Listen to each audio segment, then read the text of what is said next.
Tumakaribishe na makofi His Excellency the President of the Republic of Kenya. Tumukaribishe His Excellency tafadhali. Asante, asante. Karibu ya Excellency.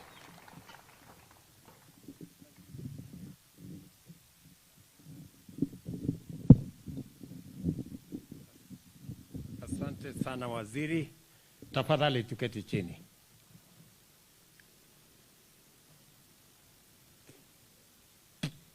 Viongozi wote wenzangu na wananchi wa hapa Kamagut na Tarbo na Wazingishu wa mjambo. Igab Kamagut chamge. Omune. Bwana Yesu asifiwe. Ogata engevuto lenji. Bwana Yesu asifiwe.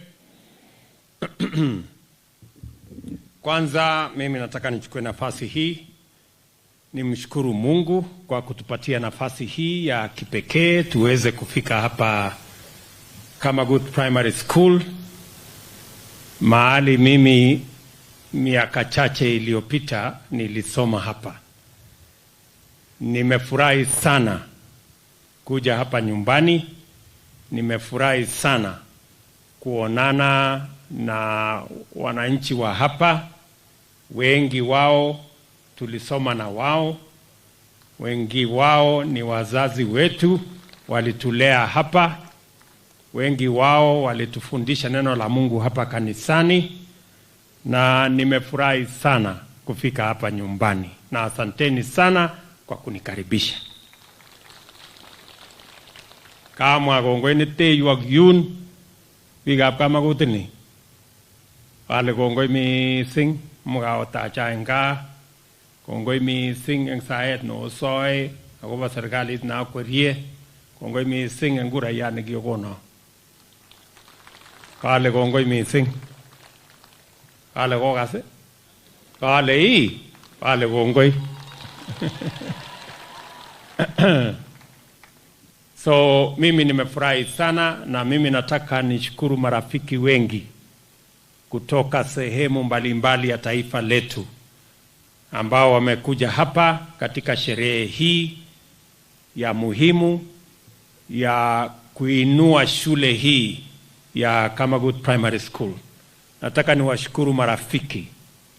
Nataka niwashukuru marafiki wa kutoka Safaricom na marafiki wengine wengi ambao wamekubali tuungane. Kazi ya kujenga hii shule ni kazi yangu. Hawa ndugu zangu wengine wote wamekuja kunisaidia. So mimi nawashukuru sana, to the Safaricom family, to the M-Pesa family, and to all friends who have come here to support the construction of this school, the renewal of this school.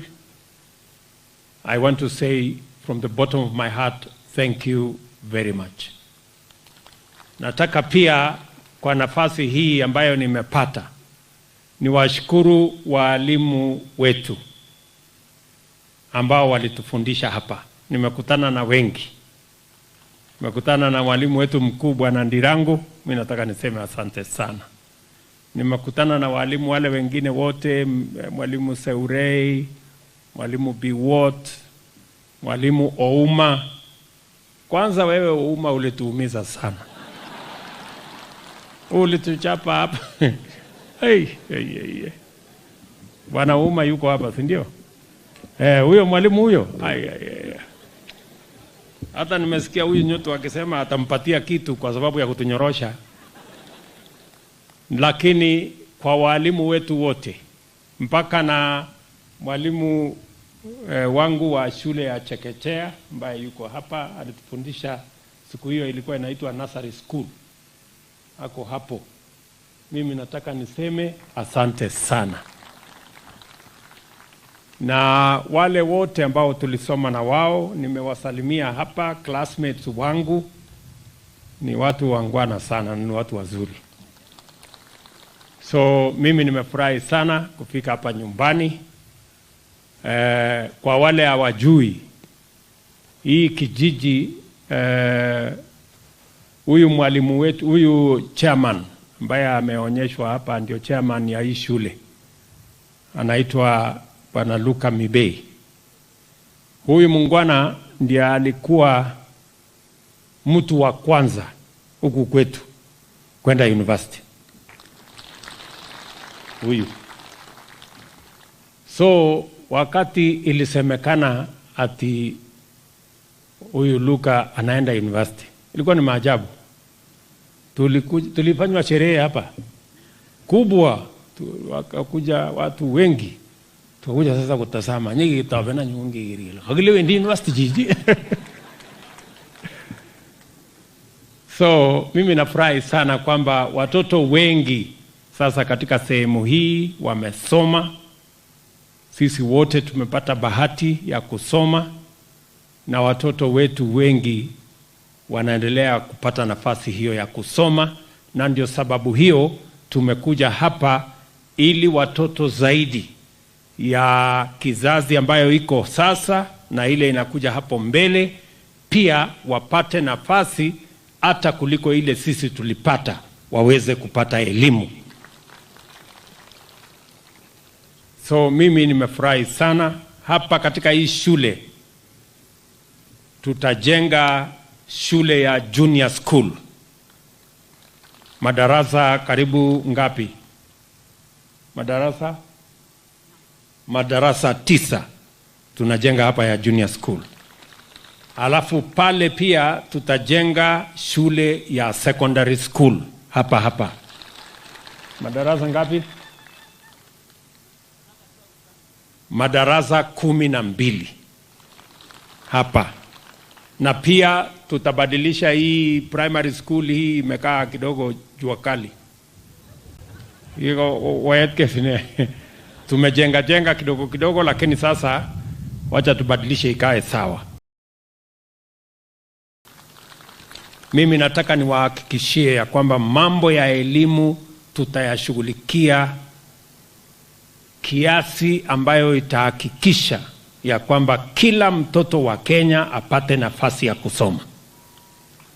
Mimi nilisema mambo kadhaa wakati nilikuwa natafuta nafasi ya uongozi. Kwanza niliwaambia ya kwamba mambo ya CBC na vile watoto wetu watasoma, tutaweka mwongozo thabiti na wasawasawa ambayo itahakikisha watoto wetu wanasoma bila matatizo. Tumetatua mambo ya CBC na tumefanya mambo mengine matatu ya muhimu kwa mambo ya elimu. Kwanza, tumeongeza waalimu 56,000 wapya. Mwaka huu vile tutaongeza waalimu wengine 20,000 this year. Na ni kwa sababu tunatambua umuhimu wa masomo, kwamba mtoto wa Kenya asikose kusoma, kwa sababu itakuwa ni dhulma kubwa. Katiba ya Kenya inasema elimu ni kwa kila mtoto wa Kenya, na sio tafadhali, ni lazima. Education is not only compulsory, it is a must for every child of the Republic of Kenya. So tunataka kuhakikisha kwamba elimu inapatikana, jambo ya kwanza. Ya pili, tumesema vile ya kwamba wale watoto wanaenda TVET tunaongeza waalimu wengine 2,000 ambao watasomesha watoto wetu katika TVET, na tumeongeza pesa ya capitation shilingi bilioni ingine 5 ambayo itasaidia watoto wetu katika TVET. Pale university, for the first time, pia ma-university zetu walikuwa na matatizo makubwa. Tumeweka budget ingine pale ya bilioni 46 kuongezea ile pesa ilikuweko, ndio watoto wetu wote wanaoenda university wapate nafasi ya kusoma, na tumefanya funding model mpya so that we can address the challenges ambayo iko katika masomo ya Kenya, because education is a premium assignment for the Republic of Kenya. It is the most important empowerment that we can give to the citizens of Kenya. So hiyo maneno ya elimu, mimi nimefurahi sana ya kwamba nimekuja hapa katika hii function ya elimu. Last week tumetoa pesa shilingi bilioni 31 kuhakikisha kwamba watoto wetu wanasoma wiki hii kwenda mbele. Nataka pia nitangaze hapa ya kwamba kesho na kesho kutwa tunatoa zingine pesa bilioni 10 ya kusaidia bursaries kupitia kwa Constituency Development Fund. Wabunge wetu wote katika Kenya waanze kupanga vile watoto wetu ambao wanatoka katika jamii ambazo ziko na changamoto, the vulnerable communities.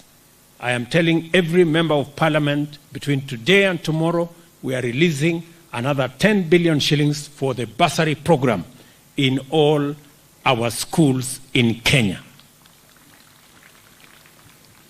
Na vile vile nataka niwaeleze ya kwamba tuko na mpango ile waziri amesema, tumeweka pesa ingine karibu bilioni 12 kuhakikisha ya kwamba transition ya watoto wetu katika JSS inaendelea mbele, because we want to make sure that our education system is appropriately and properly grounded so that we have a firm foundation upon which to build the progress of Kenya. So tutaendelea hivyo pamoja, na mimi nataka niwaambie ya kwamba kazi hiyo itasonga mbele.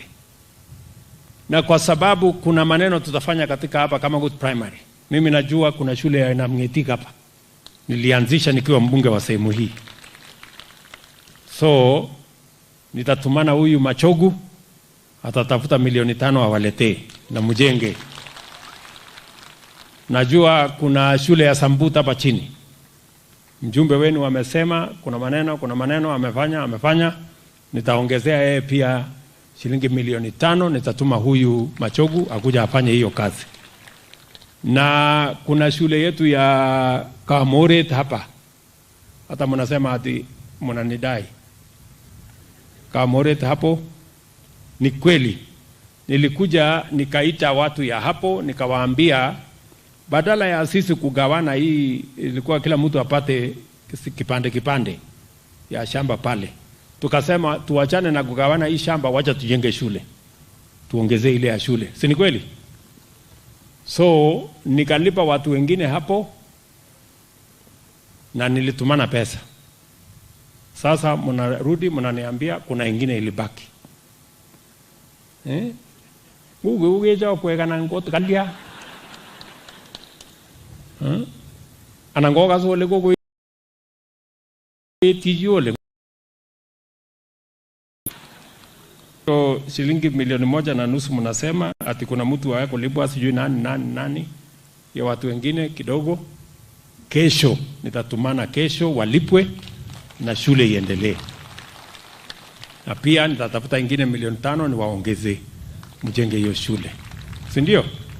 Hata ile shule ya model pale chini pia nimeambia PS vile tutapanga mambo ya kujenga hiyo shule, na waziri wetu Bwana Machogu amekubali vile tutasonga mbele na hiyo mambo yote ya shule zenu za hapa, kwa sababu hiyo shule yote imezaliwa na hii shule moja. Hapa ndio ilikuwa shule, ndio ikaanza Sambut, ndio ikakuja ikaenda Namngetik, ndio ikakuja ikaenda Kamore, ndio ikaenda ile ingine. Si namna hiyo? So tuendelee namna hiyo na mfanye bidii jinsi tumekubaliana.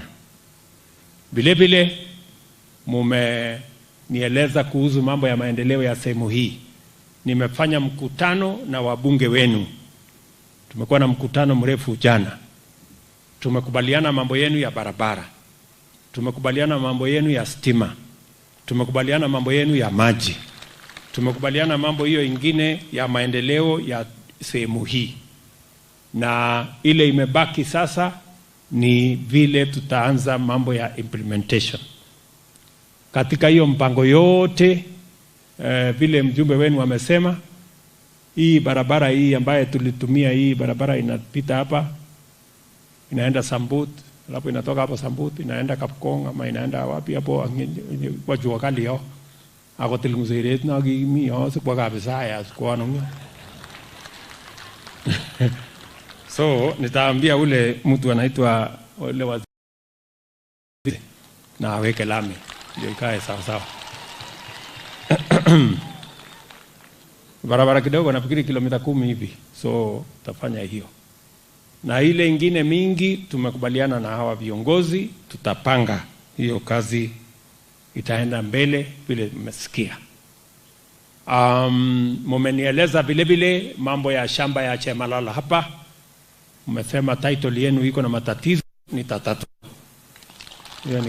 Hiyo ni kazi yangu. Tafanya hivyo, tatumana waziri akuja apange hiyo kazi tumalize. Ile ingine ya maili 9 huko ya 9 farms nilishamaliza. So mozi jua wasi.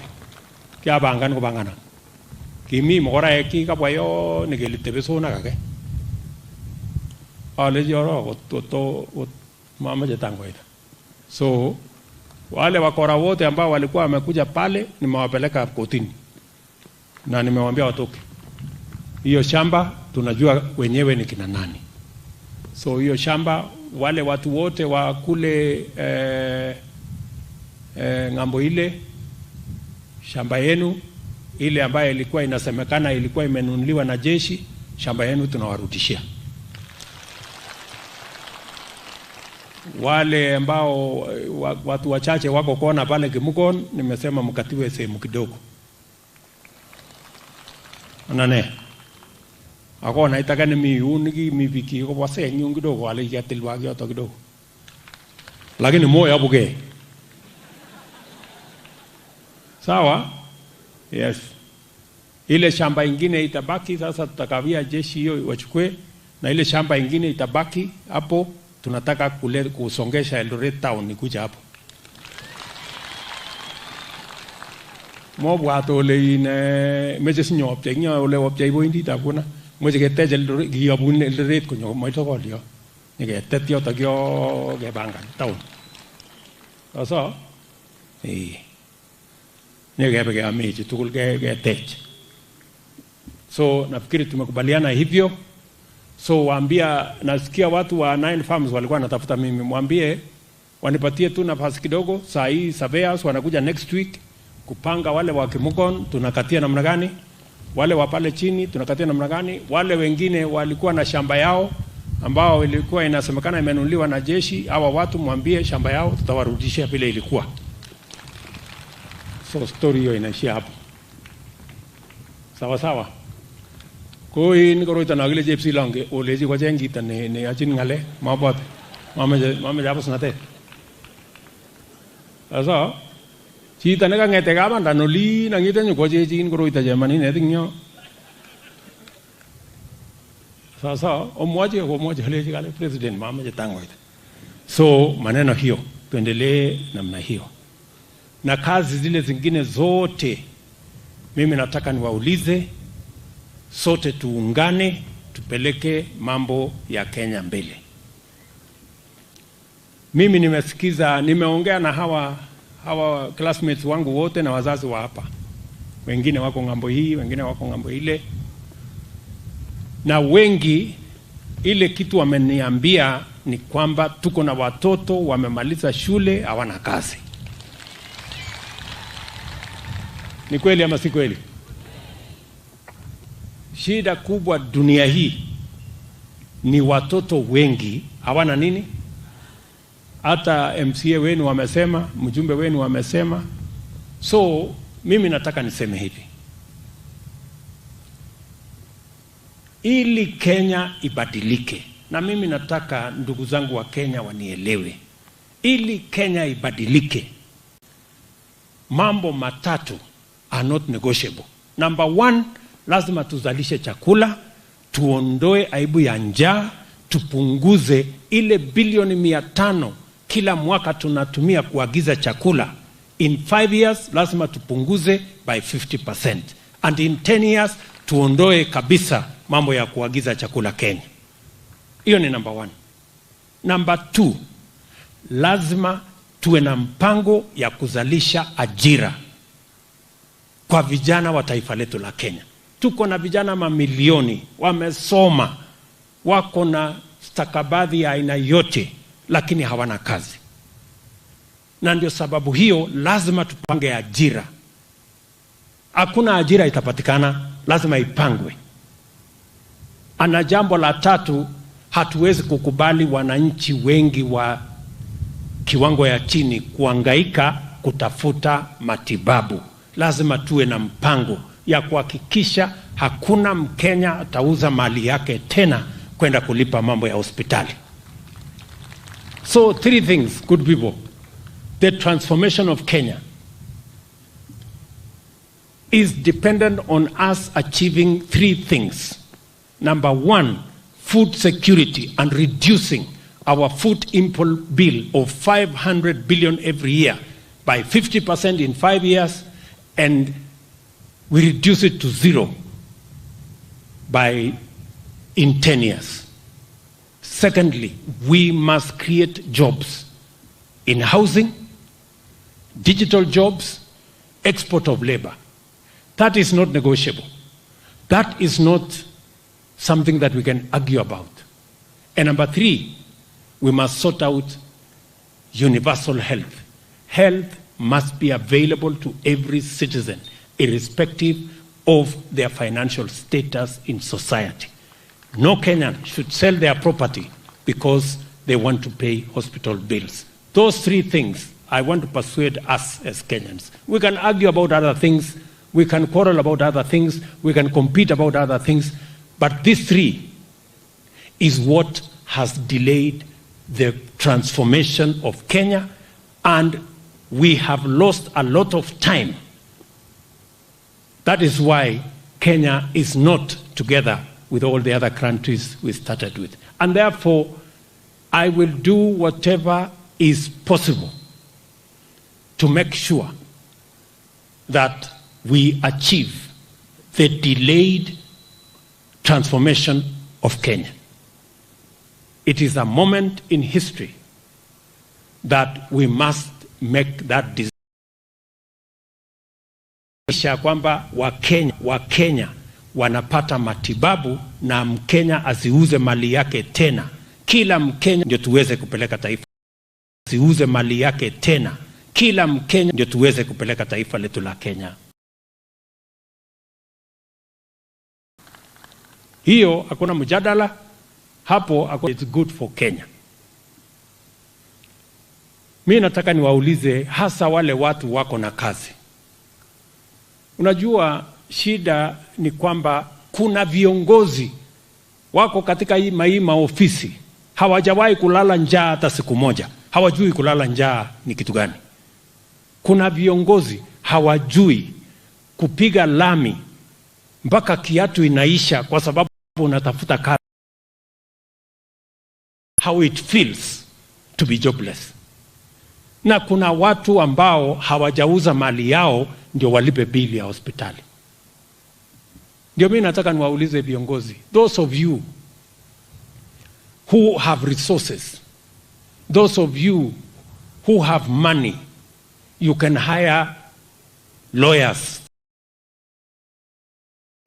You other Kenyans, people who have no food, hungry Kenyans, you have money to hire lawyers to pay judges so that they can sabotage jobs for millions of our young people, because you have never been jobless and you don't know how it feels for millions of young people in Kenya who today have no jobs. And for those of you who have comprehensive health insurance and you have money to go and pay courts and pay judges so that they can sabotage the opportunity for ordinary people to also access health insurance paid by the government of Kenya, so that they don't have to go into trouble making sure that they pay their hospital bills. They don't have to sell their property. They don't have to sell their livestock to pay hospital bills. I want to ask you, please, let us give Kenya a chance. Let us give ordinary people a chance in Kenya. And I will do whatever it takes to defend defend the right of the people who have no jobs to have a job in Kenya. I will do whatever it takes to make sure that those who don't have health insurance have health insurance in Kenya. It is their right. The Constitution mandates the government. Our manifesto was voted for by the people of Kenya. The legislature passed the necessary laws. Please, let us give ourselves a chance to change Kenya. I am saying that from these grounds, mahali mimi nililelewa, na waomba wale wengine wote. Unajua Kenya iko na matatizo. Kuna watu pale hawajalala njaa, hawajui kupanga vile tutazalisha chakula, tuwache wananchi wengi wasilale njaa. Badala ya sisi kupanga vile ya kuzalisha chakula, wanatufanyia maandamano, wanaweka sufuria kwa kichwa. Hiyo sufuria sijui itasaidia nini. Kuna watu ambao hawajawahi kupiga lami, hawajui kukosa ajira ni nini. Hawajui mamilioni ya vijana wetu hawana nafasi ya kufanya kazi.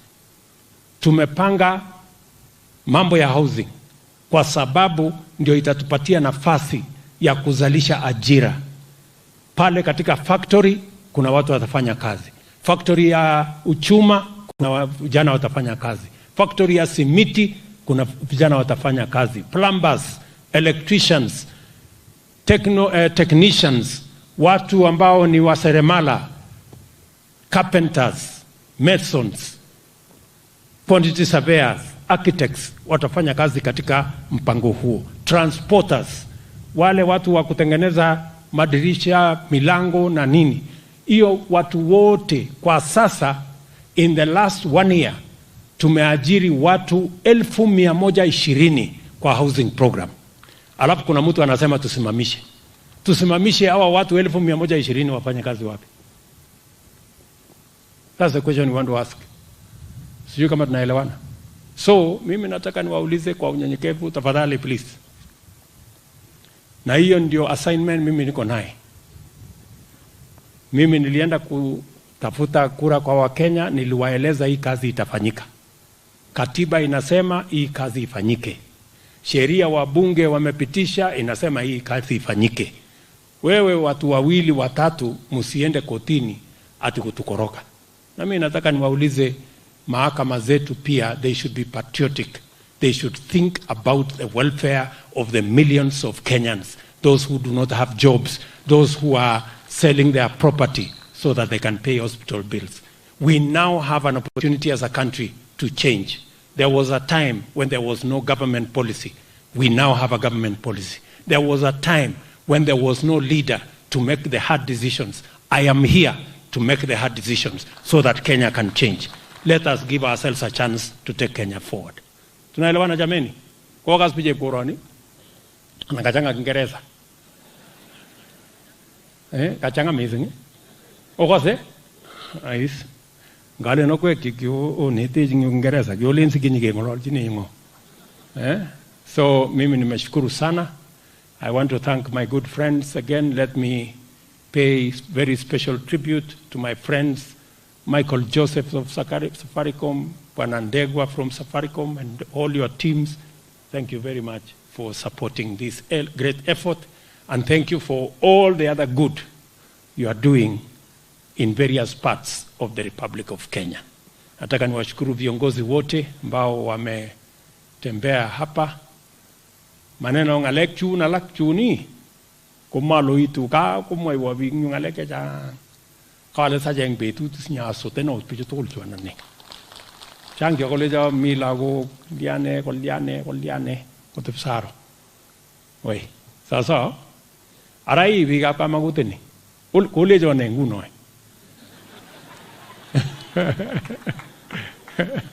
kole ne nguno Ois William Sinyeni tani niki bagap sa mo ne president na Kenya ngu motinya habari ne otinya report kai kyo namme so ko gameje ine neranik chomi ogil ga kwe oiso Kaiku chito president nekabunu nguseret ya kotile nguseret kongete yun kobun kapinyai kot ing yo konyo kamwokta mang yu konyo kap chepon ing yu konyo kap saurek koit yu akoik president ko kalya inye kamemuchi yeku ki akinye. So oetkei chitugul, kila mtu afanye bidii, ogilgei na tusomeshe hawa watoto na tupatiane nafasi kwa kila mtu. So mambo yale mengine nimeongea na viongozi wenu na mimi nitakuwa hapa tena kesho. Mimi naenda kuanzisha mpango ya affordable housing. Nyumba za kwanza 10,000 mimi naanzisha kesho. Hapa tunataka kujenga nyumba Kidiwa, tunajenga nyumba kule Pioneer, tunajenga nyumba Saroyot huko, nimeambia hawa wapange nyumba kule Ziwa, tunataka kupanga nyumba hapa Yugure na Jwagali, wapi tunataka kupanga hii dunia. Ile kitu mimi nataka tupunguze ni kukata shamba ya huko nyumbani. Ile shamba ambayo iko huko nyumbani tuache tulime naye chakula. Lakini kukatakata na kwenda kuishi huko ni kuharibu. Sawa sawa? Especially nyinyi watu wa Uasin Gishu, nyinyi ndio bread basket. Watu ya hapa Western Province ni bread basket. Watu ya Kitale ni bread. Hii dunia hii yote, we want to minimize land fragmentation so that we can enhance our food security by making sure that we use that land productively. Mumesikia tumeweka pesa kule kwa AFC. Muweze kukopa hiyo pesa, muendeshe nayo kilimo. Mambo ya maziwa tumeipangia vizuri. Nilikuwa India juzi, tumepata karibu shilingi bilioni 37 ya kusaidia sekta yetu ya kilimo. Ndio tuhakikisha kwamba tunazalisha chakula, tunaendesha kilimo na Kenya inasonga mbele. Hapa pia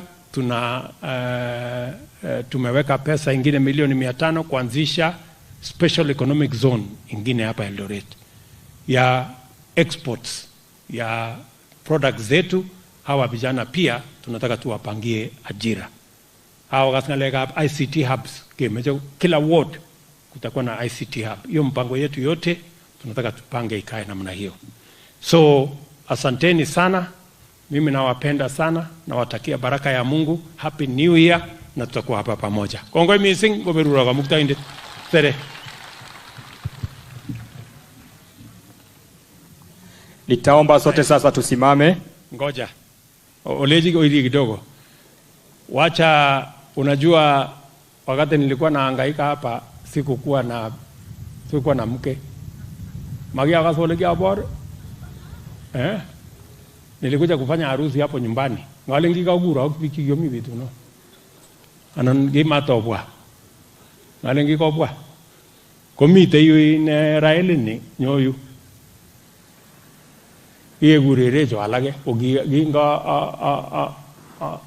ateme ngalega pinyo ya gurere Raila mang. So salimiana tusema jambo.